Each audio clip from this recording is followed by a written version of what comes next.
Yeah, so I mean, limiting beliefs are the sort of constant internal chatter of our mind, and they're, our inner thoughts are often very judgmental and often very critical, and telling us that we are not good enough or that we shouldn't be rising above our station, or pushing ourselves beyond our place, our perceived subconscious place in a thing, in the context of what we're looking at.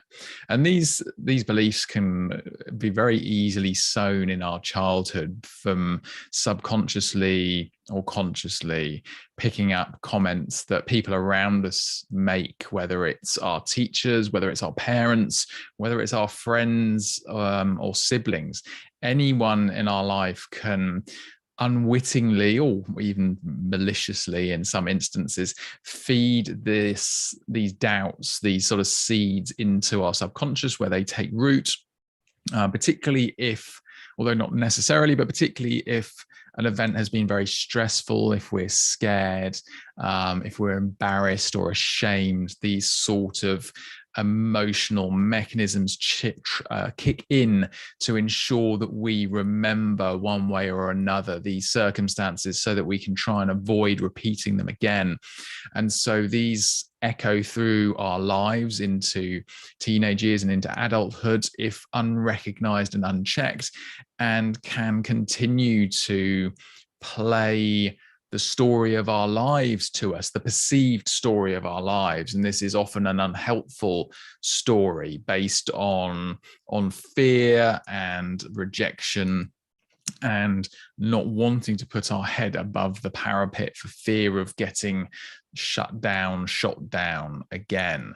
So that's what I think, or how often limiting beliefs manifest in our lives, and how they come to be a part of our lives at a very very quick run through.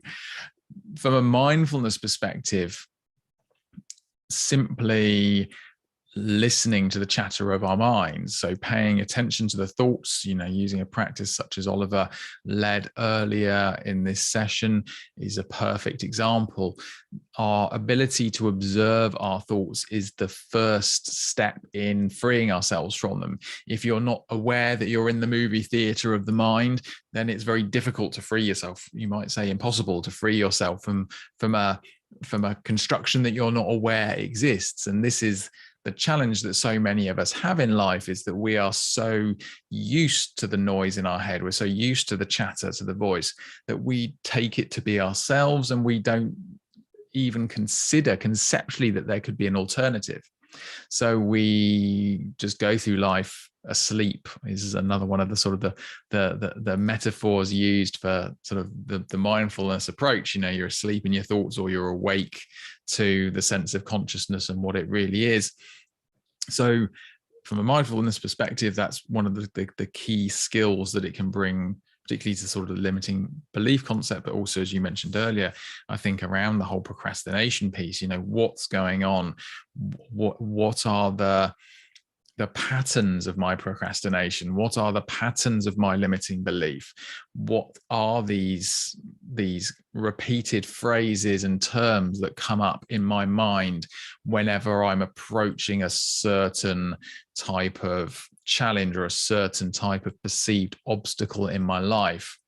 And that observation then offers us the opportunity to extend through perhaps other methods of behavioral adjustment, enhancement, such as cognitive therapy, for example, can then allow us to start challenging those thoughts, can start allowing us to question them, and to reprogram ourselves with more positive, more constructive patterns of thought and behavior that can help us towards our goal.